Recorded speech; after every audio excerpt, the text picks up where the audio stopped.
சூப்பரா இருக்கு ப்ரோ. படம் நல்லா இருக்கு. ஒர்த் உண்மையிலே சந்தோஷமா இருக்கு. படம் ரொம்ப நாள் கழிச்சு ஒரு நல்ல படம் பார்த்துருக்கோம். தனுஷ் ஆக்டிங் பத்தி ஏன் கேக்குறீங்க? தனுஷ் சூப்பரா நடிச்சிருக்காங்க. படம் நல்லா இருக்கு. எல்லாரும் போய் பாருங்க. நீங்களும் போய் பாருங்க. நீங்க படம் இட்லி வியாபாரமா பிச்சுக்கிட்டு ஓட போது கடையில கூட்டம் ஹவுஸ்ஃபுல் தான். ஓகே தான், ஒரு ஃபீல் குட் மூவி தான். அது ஆசிஷுவல் தான், எப்பவும் போல, அதுல எதுவும் ப்ராப்ளம் இல்லை. சூப்பரா இருந்துச்சு. எல்லாரும் ஃபேமிலியோட வந்து பார்க்க வேண்டிய படம். லீவ் டேஸ்ல நல்லா எல்லாரும் ஃபேமிலியோட வந்து பார்க்கலாம். நல்லா இருந்துச்சு. பேரண்ட்ஸ் எப்படி பார்த்துக்கணும் அப்படின்னு ஸ்டோரியா எடுத்திருக்காங்க. ரொம்ப நல்லா இருந்துச்சு. Nithya Menen acting super. அருண் விஜய் ரொம்ப நல்லா பண்ணியிருக்காங்க. ஃபுல்லாவே இட்லி கடை பேஸ் பண்ணி ஒரு ஊர்ல ஒரு இட்லி கடை இருக்கு. ஸோ அதை பேஸ் பண்ணி தான் ஃபுல் மூவி. படம் ஃபர்ஸ்ட் ஹாஃப்ல இருந்து செகண்ட் ஹாஃப் வரைக்கும், ஸ்டார்டிங்ல இருந்து எண்டு வரைக்கும் படம் சூப்பரா இருக்குண்ணா. எந்த லேகும் எதுவுமே கிடையாது. அதனால படம் எல்லாம் ஸ்லோவா இருக்கு. ஃபர்ஸ்ட் ஹாஃப் ஸ்லோவா இருக்கு, செகண்ட் ஹாஃப் ஸ்லோவா இருக்குன்னு சொல்றாங்க. அப்படி எதுவுமே இல்ல. சரிங்களா? நீங்க ரிவ்யூ நம்பி வராதிங்க. படத்தை வந்து நீங்க பாருங்க. படம் சூப்பரா இருக்கு. ஃப்ரேம் தனுஷ் சூப்பரா பண்ணிருக்காங்க. நிறைய பேர் இங்கேயே பார்க்க நெகட்டிவ் ரிவ்யூஸ் தான் சொல்றாங்க. ஃபர்ஸ்ட் ஹாஃப் ஸ்லோவா இருக்கு, செகண்ட் ஹாஃப் தான் நல்லா இருக்கு அப்படின்னு. படம் அப்படியே இல்ல. என் டு ஸ்டார்ட் வந்து இது ஃபர்ஸ்ட் ஹாஃப் செகண்ட் ஹாஃப் நீங்க பிரிக்க வேண்டாம். அதனால ஏன்னா இது ஒரு வாழ்க்கையோ வரலாறுன்னு சொல்லி ஒருத்தவங்க இன்ஸ்பயர் ஆகி தான் தனுஷ் பண்ணியிருக்காப்ல. அதுக்கு ஒரு ஒருத்தான படம்னா இது. நீங்க கொடுத்த காசுக்கு 200 ரூபாய்க்கு ஒருத்தான படம்னா இந்த நல்லா இருக்கு. தனுஷோட ஆக்டிங் நல்லா இருக்கு. எல்லாமே நல்லா, ஸ்டோரியும் இருந்தது, நல்லா இருக்கு. எந்த ஒரு குறையுமே சொல்ல முடியாது. ஸோ ஃபர்ஸ்ட் ஸ்டார்டிங்ல இருந்து எண்டிங் வரைக்கும் படம் சூப்பரா இருக்கு. கண்டிப்பா ஃபேமிலியோட போய் என்ஜாய் பண்ணுங்க. ஒவ்வொரு சீனுமே தலைவர் அவ்வளோ அழகா இருப்பார். தி த பெஸ்ட்.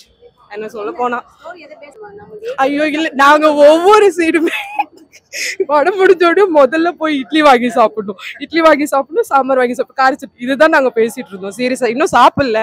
படம் பார்க்கும்போது ஃபுல்லாவே அதுதான் ஞாபகம். போயிட்டு தான் இட்லி சாப்பிடணும். நார்மலாக போவோம், 10 ரூபா இட்லி 20 ரூபா இட்லி ரெண்டு வாங்க சாப்பிடுவோம். அது பார்க்கும்போது ஒன்று ரெண்டு அதை பற்றி நம்ம யோசிப்போம். இது இவ்வளோ கஷ்டப்படுறாங்க. மாவட்ட ஒரு சீன் வரும்.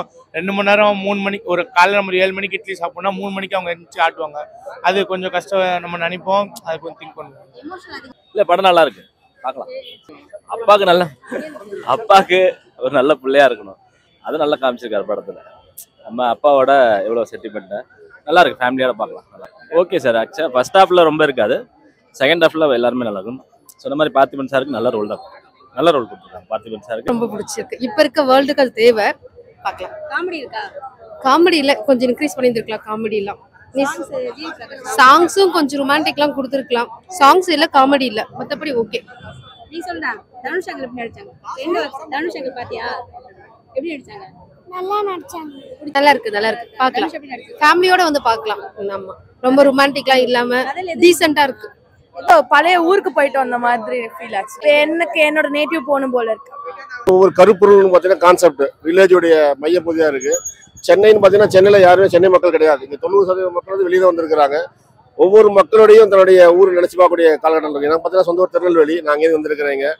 நம்ம அடையாளத்தை தொலைச்சி தான் இங்கே இருக்கிறோம் அப்படின்ற எண்ணம் வரும். கண்டிப்பாக படம் பார்த்துட்டு பார்த்தீங்கன்னா படமாக பார்க்காம ஒரு வாழ்க்கையை பார்க்கலாம். நல்லா இருக்கு. ஓப்பனாக சொன்னால் நல்லா இருக்கு. இப்போ செகண்ட் ஷோ புக் பண்ணிட்டு போகலாம், அந்த மாதிரி இருக்கு படம். படம் ரொம்ப நல்லா இருந்துச்சு. இந்த ஃபைட்டு, கன்ஸு, ட்ரக்ஸு இது மட்டும்தான் படம் இல்லாமல் ஃபேமிலி, சென்டிமெண்ட், இமோஷன்ஸ் அப்படியும் படம் எடுக்கலான்னு காட்டியிருக்காங்க. எல்லாமே நல்லா இருந்துச்சு. மியூசிக் பயங்கரமான சப்போர்ட் பண்ணியிருக்கு படத்துக்கு. எல்லாமே நல்லா இருந்துச்சு. ஆனால் ரொம்ப நாள் கழிச்சு ஒரு ஃபீல் குட் படம். தனுஷ்கி தந்த அவரோட டைரக்ஷனில் பெஸ்ட்டாக பண்ணியிருக்காங்க. இந்த படம் இட்லி கடை ஆட்டுக்கல் ஜெயிச்சுதா, கிரைண்டர் ஜெயிச்சுதா? ஆட்டுக்கல் தான் ஜெயிச்சுது. ஏன்னா அந்த காலத்தில் வந்து கிராமத்தில், மதுரை மாவட்டத்தில் பார்த்தா சுட சுட இட்லி விடிய காலம் 3 மணிக்கு நானே சாப்பிட்டுக்கிறேன். தேனி மாவட்டத்து பக்கம் போனேன்னா இன்னைக்கு எவ்வளோ ஹோட்டலில் சாப்பிட்றோம் கொள்கிறோம். ஆனால் அது வேற விஷயம். எப்பயுமே வந்து பக்குவம்னு ஒன்று இருக்குது. என்னதான் சமைச்சாலும் தாய் தப்பேன் சமைச்சு போகிறது, தந்தை சமைச்சு போகிறது, அந்த பக்குவம் தான் அது எடுத்துக்காட்டு இந்த படம். இது வந்து கோவம் ஜெயிச்சுதா, பொறுமை ஜெயிச்சுதான் கதை. ஆனால் பொறுமை தான் ஜெயிச்சுது. மியூசிக்லாம் பார்க்க இருந்துச்சு. ஃபுல்லா ஜிவி பிரகாஷ், தனுஷ் வாய்ஸ், மியூசிக்லாம் சூப்பராக இருந்துச்சு. அதில் அதுமாரி இல்லை. படம் நல்லா ஃபீல் குட் மூவியாக இருந்துச்சு. ஃபேமிலியோட நல்லா பார்க்கலாம். ஃபேமிலி ஆடியன்ஸுக்கு நல்லா இருந்துச்சு படம். வந்து மிஸ் பண்ணாமல் பாருங்க.